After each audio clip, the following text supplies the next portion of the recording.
E olha, já começamos o programa de hoje falando do trabalho dos policiais civis do 11º DP de Campinas. Um homem suspeito de atacar um casal por causa da venda de um carro de luxo é preso em Campinas. Aonde que a gente vai parar? Uma das vítimas está internada em estado grave. Olha só o absurdo, gente. Você que está me acompanhando aqui no SBT.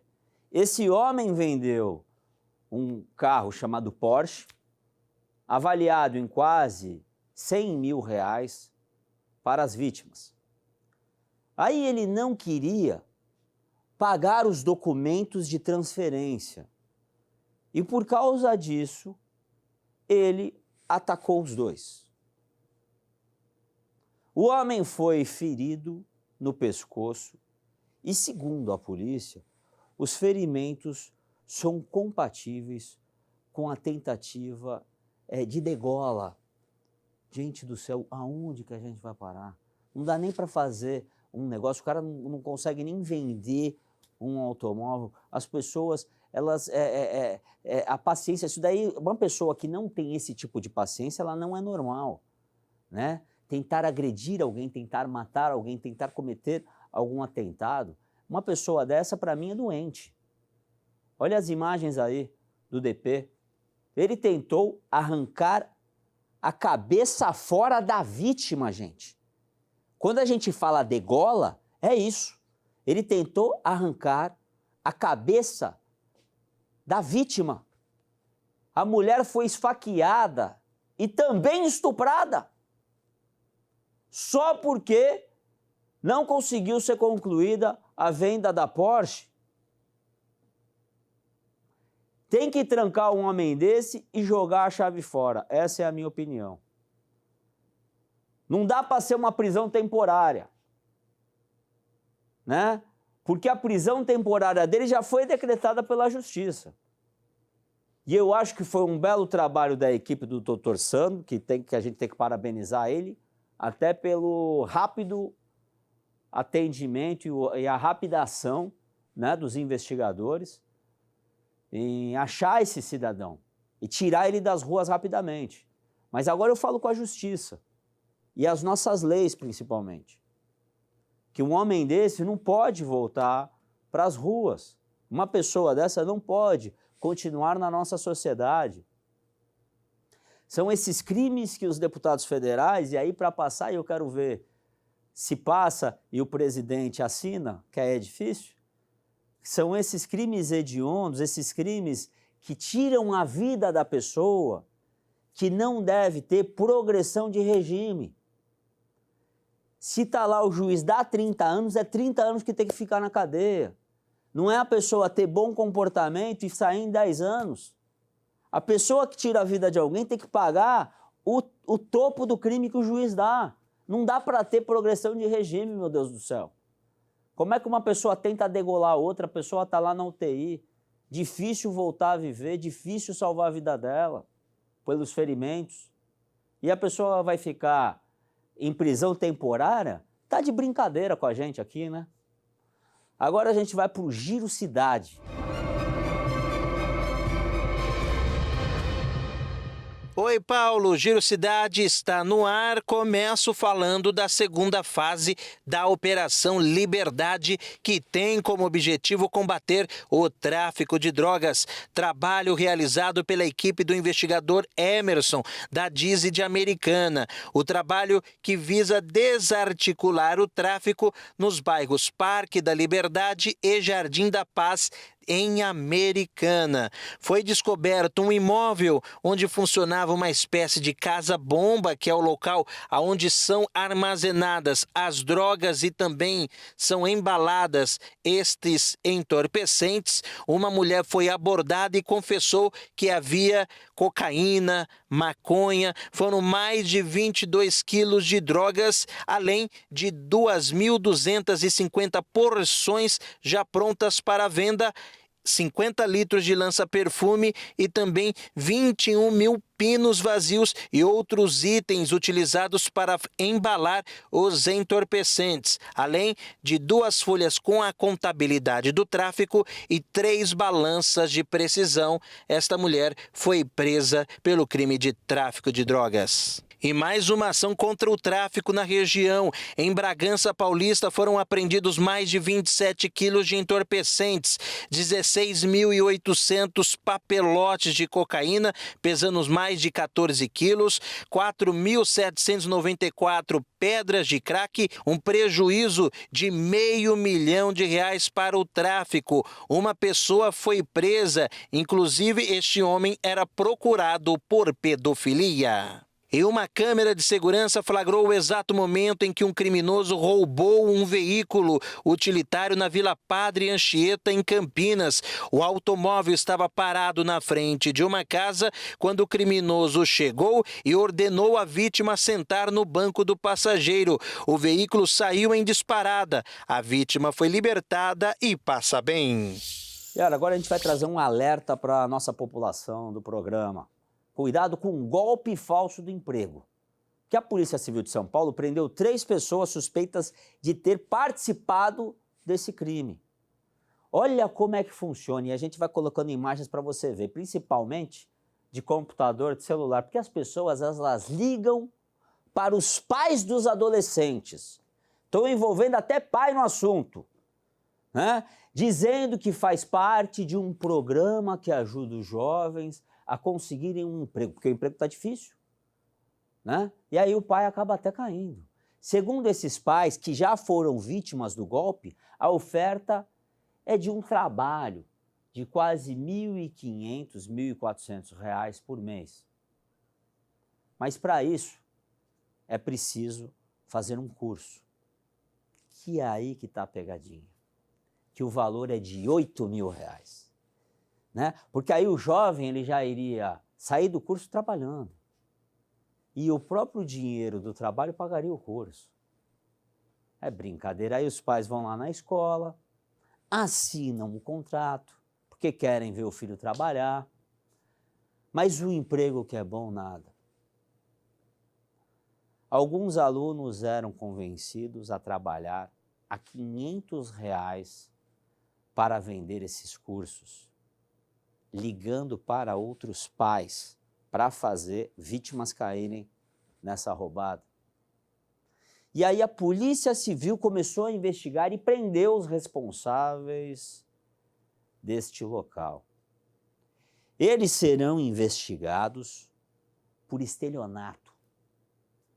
Então, tem que tomar cuidado.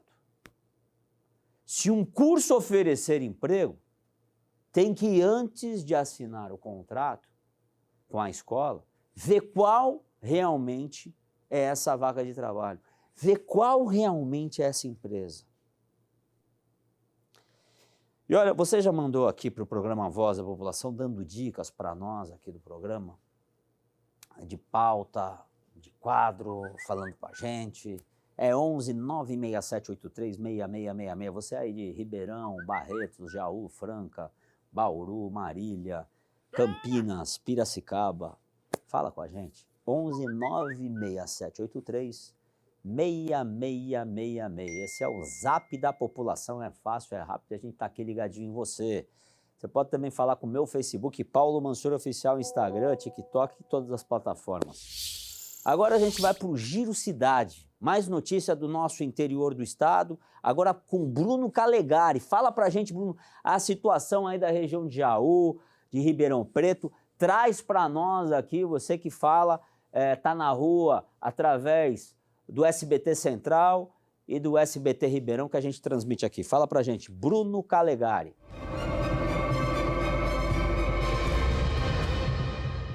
Olá, Paulo Mansur e você que acompanha o programa Voz da População. Pois é, eu estou aqui para trazer o destaque do ginásio Flávio de Melo em Jaú, que foi palco de uma grande confusão e de uma briga generalizada no final da partida de futsal entre o time de Trabiju e Bocaina. Pois é, a confusão que começou do lado de fora do ginásio acabou terminando no lado de dentro, exatamente. Comissão técnica, jogadores, enfim, torcida, todos envolvidos nesta grande confusão. Nas imagens você está vendo a pancadaria.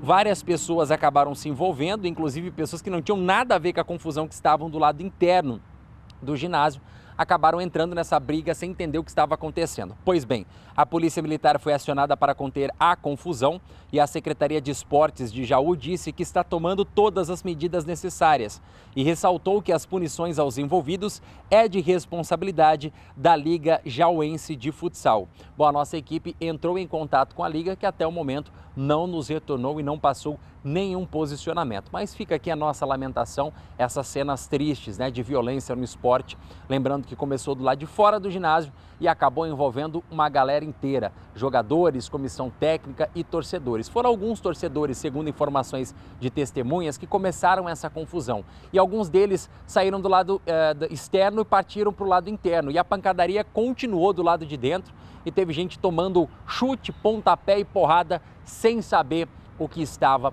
acontecendo. Nós lamentamos aí cenas de violência no esporte. Ainda falando de Jaú, agora eu quero trazer um grave acidente que aconteceu entre o município de Jaú e Dois Córregos. Um acidente gravíssimo, deixou uma vítima ferida. Segundo informações, o veículo Voyage ele colidiu na traseira de uma C10. Informações dão conta de que essa C10 estaria com as luzes na parte traseira, não estavam funcionando. E por conta de ser um trajeto ali muito escuro e ser à noite, o Voyage não teria avistado essa caminhonete, esse veículo C10 a tempo e não conseguiu evitar a colisão. Pois é, o condutor da C10 acabou fugindo a pé. Não se sabe o motivo, afinal, quem não deve, não teme. E o que mais chama atenção nesse caso é que tinha um passageiro no banco, né, da C10. E esse passageiro ficou gravemente ferido e o condutor simplesmente fugiu do local. A Polícia Rodoviária esteve dando todo o suporte juntamente com a equipe da concessionária que administra a via. O condutor do Voyage também foi socorrido e passa bem. Essas eram as informações de hoje para o programa A Voz da População. É com você, Paulo Mansur. E olha, a gente tem mostrado aqui no programa assaltos, sequestros, envolvimento de vítimas sendo obrigadas a transferir dinheiro por meio de Pix. Isso daí todo dia praticamente a gente fala. Né? Virou uma pandemia do Pix aqui. Né? E todo mundo usa Pix. Praticamente todo mundo. As pessoas agora não mandam mais conta, elas mandam Pix. No salão de beleza também fazem Pix, nem usam máquina. É importante a gente relembrar que o Bolsonaro que fez o Pix e isso facilitou a vida do povo. Isso aí ninguém pode reclamar. Mas a bandidagem percebeu que isso também começou a facilitar o ataque às vítimas. E dados apontam que esse tipo de crime cresceu muito no ano passado e foram 165 ocorrências de extorsão mediante sequestro em que as vítimas deram dinheiro pelo Pix. Olha, eu acho o programa do Pix sensacional. Foi uma baita ideia e eu tiro o chapéu, tá? Realmente o Bolsonaro tinha razão de fazer o Pix. Agora, não é porque a ideia é boa que a gente precisa tirar ela do mercado por causa dos assaltos, por causa... Não, precisa melhorar e tentar evitar, até porque a pessoa que faz a transferência de Pix para alguém, nessa transferência, você já tem ali para onde vai o dinheiro. Então tá fácil de pegar e o Ministério Público está conseguindo estudar medidas de diminuir esses números, tá? Então não é simplesmente assim, ó, transfere aí o Pix que a gente vai pegar teu dinheiro. Não, tá? Identificar essas transferências suspeitas faz parte que o Ministério Público está fazendo flagrante nesses criminosos, porque aí está sendo roubo burro, né? O cara está achando que está se dando bem, mas ele está se dando mal. E eu quero levar esse debate para a Assembleia Legislativa aqui no estado de São Paulo, porque é um problema grave que está atingindo o estado de São Paulo, tá? Porque o povo não pode sofrer na mão dos bandidos como tem sofrido nesse negócio do Pix. E cada vez os bandidos estão entendendo mais que esse é um crime burro. Que eles têm que sair fora desse tipo de crime. Porque é um crime que deixa rastro. E o bandido, ele não quer deixar rastro. Que bandido que quer deixar rastro? Fala pra mim. Não existe. Agora a gente vai para a área da saúde com o Dr. Luiz Piovesani. Solta a vinheta. Alô, doutor! Todas as terças-feiras recebo o doutor Luiz Piovesani aqui no programa. Nosso médico, tudo bem, doutor? Sempre melhor com a presença de vocês, pessoal de casa, pessoal aqui do estúdio, mais uma terça juntos e falando de saúde, né, Paulo? E olha só, a Selma, da cidade de Bebedouro, ela mandou uma mensagem aqui pra gente, dizendo que é hipertensa e tem 137 quilos. Olha só, bastante peso, hein, doutor? E ela fala o seguinte, não consigo emagrecer, o que eu devo fazer? É uma obesidade importante, Paulo, não sei a altura da Selma, mas 137 quilos provavelmente é uma obesidade mórbida, né? E uma coisa puxa a outra, eu começo a aumentar o meu peso, a minha pressão começa a alterar, risco de diabetes, aumenta o risco cardíaco.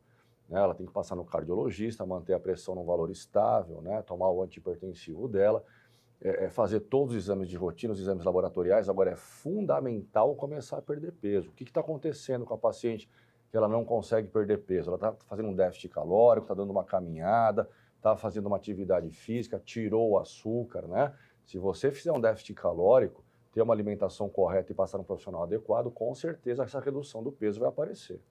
Sim, até porque 136 quilos, aqueles primeiros quilos são mais fáceis até de perder, né? O paciente no começo, Paulo, ele começa a perder bastante líquido, só que tem que ter atividade física para ter queima de gordura da forma ideal. Embora um paciente de 137 quilos, ele não vai sair correndo na rua, né? Então, e ainda mais hipertenso, então perder peso com saúde. Não adianta eu perder peso e colocar minha saúde em risco, aumentando a minha pressão, né, gerando outros fatores. Às vezes o paciente tem alguma lesão aí lombar ou de joelho devido ao peso. Então, passar em médico, fazer todos os exames de rotina, ter o acompanhamento correto para que comece a reduzir o peso, né, e até a pressão. Você começa a melhorar até a pressão arterial, reduzindo o peso.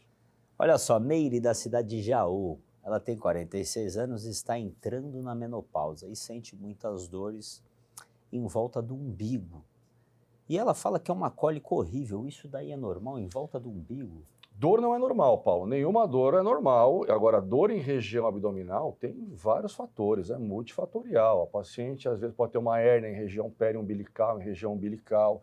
Às vezes, pode ser uma lesão muscular. Né? O que seria indicado? Fazer um ultrassom. Né? Tá tendo cólica, saber como é que tá, investigar um pouquinho, né? Ela está entrando na menopausa. Mas menopausa tem ligação com cólica na barriga, não? Ela está falando em região periumbilical, né? Se fosse um pouquinho mais embaixo o ventre, né? Fazer os examezinhos dela lá, ver como é que está o ovário, ver como é que está o útero, né? A mulher, todo ano, ela faz os exames ginecológicos, né? Ela vê tanto o preventivo, quanto o ultrassomzinho, quanto a mamografia. Né? Agora, ela referiu a região umbilical, às vezes pode ser uma hérnia umbilical, né? uma dor muscular que pode estar acontecendo, embora sempre é importante fazer a avaliação, né, ginecológica, e ela está entrando na menopausa. A menopausa é o período que a mulher ela passa do período fértil, né, para o período não fértil, em média aos 45 aos 55 anos de idade. Alguns pacientes fazem reposição hormonal quando não tem nenhum risco, outros não. Então, cada caso é um caso e sempre ser avaliado da maneira correta. Olha só, Ana Lu, da cidade de Descalvado, ela fala o seguinte, o médico já ouviu falar na limpeza do fígado? Isso funciona mesmo ou não? As pessoas ficam vendo muita coisa na internet, né, doutor? Você tirou o que eu ia falar agora. As pessoas colocam no Google e começam a ler coisas aí do tipo de limpeza do fígado. Então, é o que eu já falei várias vezes no programa, o que vai resolver a diabetes, o que vai resolver o colesterol, o que vai resolver o fígado, não é simplesmente uma atitude que você vai tomar em relação à parte alimentar ou tomar única e exclusivamente algo, e sim o que você faz nas 24 horas do seu dia, nos seus 7 dias da semana e no seu mês. Então, é a mudança de estilo de vida. Então, não existe uma substância que eu vou tomar que vai limpar o meu fígado, e sim que você leva como hábito de vida. Olha só, Silvana de Santa Cruz, das Palmeiras, cidade aqui da nossa área de cobertura do SBT. Ela fala o seguinte, tirei a vesícula e como fica o funcionamento do meu corpo? Já escutei falar, Paulo, que a vesícula biliar não tem importância nenhuma e tem, pessoal. Então, a vesícula biliar, ela forma bile, é um órgão em formato de bolsa, alguns médicos gostam de falar que é em formato de pera, que fica abaixo do lóbulo do fígado.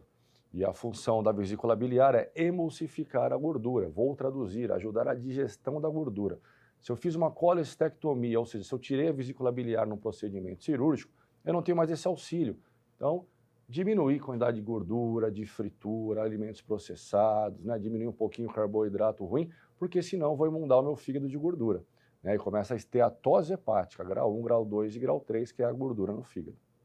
Marcelo de Mococa, um abraço a todos aí de Mococa. Ele fala o seguinte: a urina bem amarela, bem suja, que parece que tem areia até, pode ser complicações para o organismo? Teve uma pergunta parecida com essa outro dia.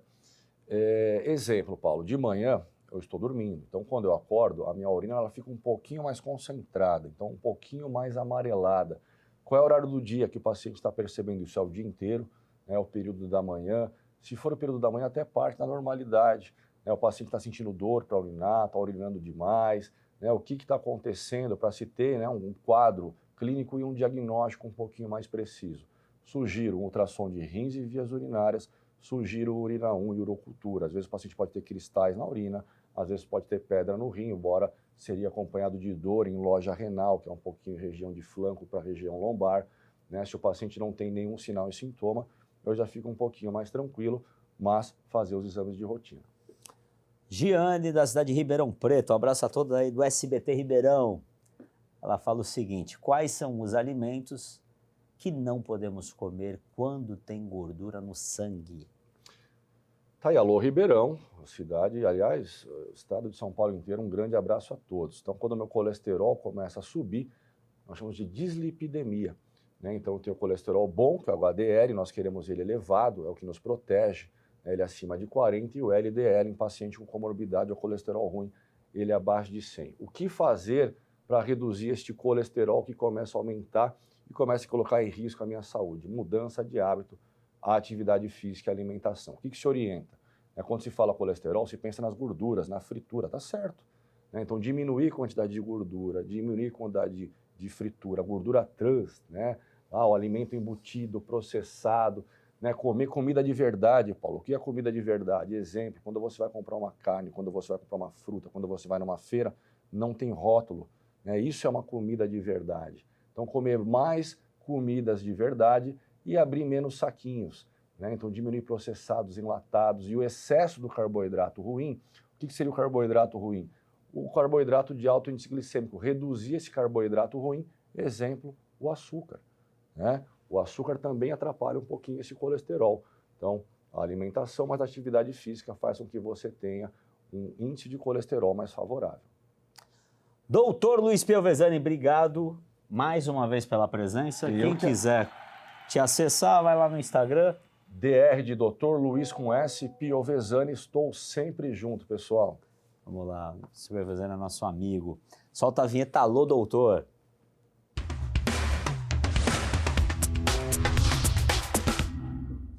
E olha, vamos para um rápido intervalo e a gente já volta, hein? Não saia daí!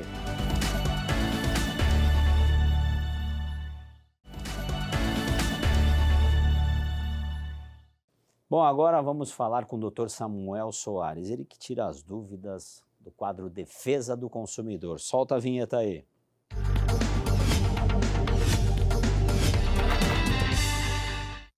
Doutor Samuel Soares. Olá, Paulo. Muito boa tarde, pessoal de casa. Sempre um prazer estar aqui no seu programa.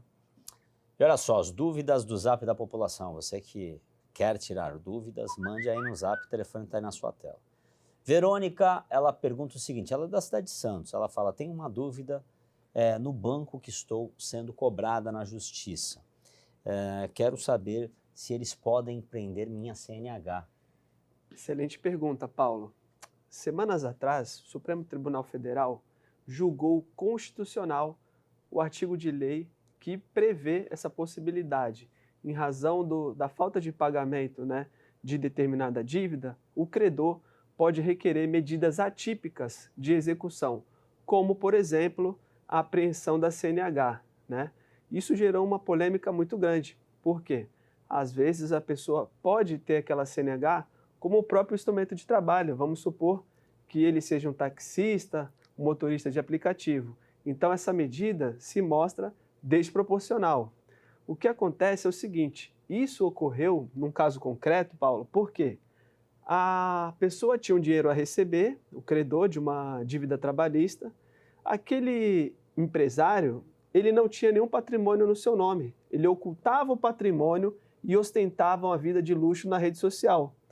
Quando o advogado descobriu na rede social que aquele devedor, ele ostentava uma vida incompatível com o que ele alegava no processo, que não tinha condições de pagar uma dívida trabalhista de cerca de 30 mil, automaticamente ele se valeu desse dispositivo e solicitou ao juiz essa medida e conseguiu comprovar que ele ocultava o patrimônio e aí obteve a apreensão do passaporte dele. Porque você imagina, Paulo, você tem um crédito a receber, vê o seu antigo patrão viajando todo ano para fora e ele não lhe paga o que é devido. Então, sim, o certo é o certo, né, Paulo?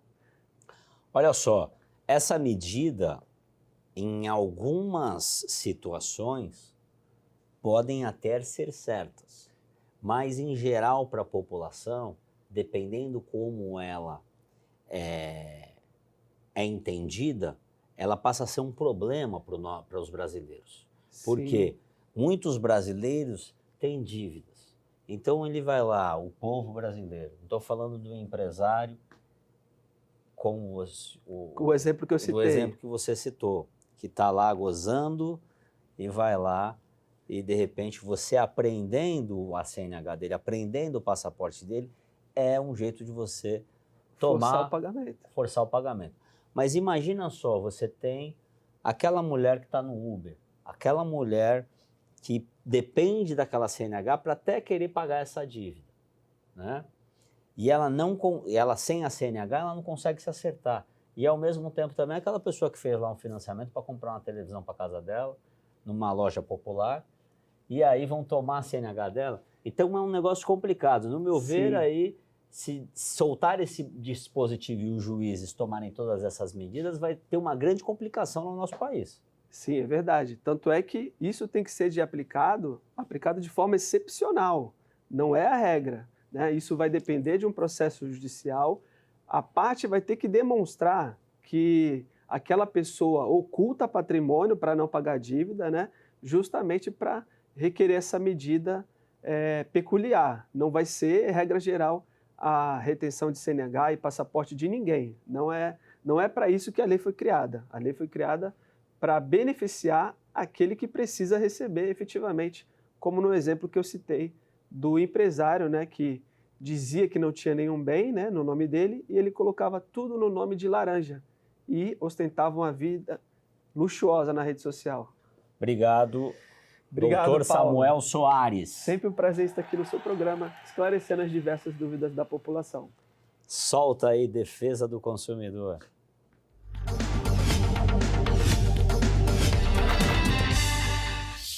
Eu tenho um encontro marcado com vocês essa semana. O programa é de segunda a sexta, neste mesmo horário, aqui no SBT. Eu sou o Paulo Mansur. Fiquem com Deus.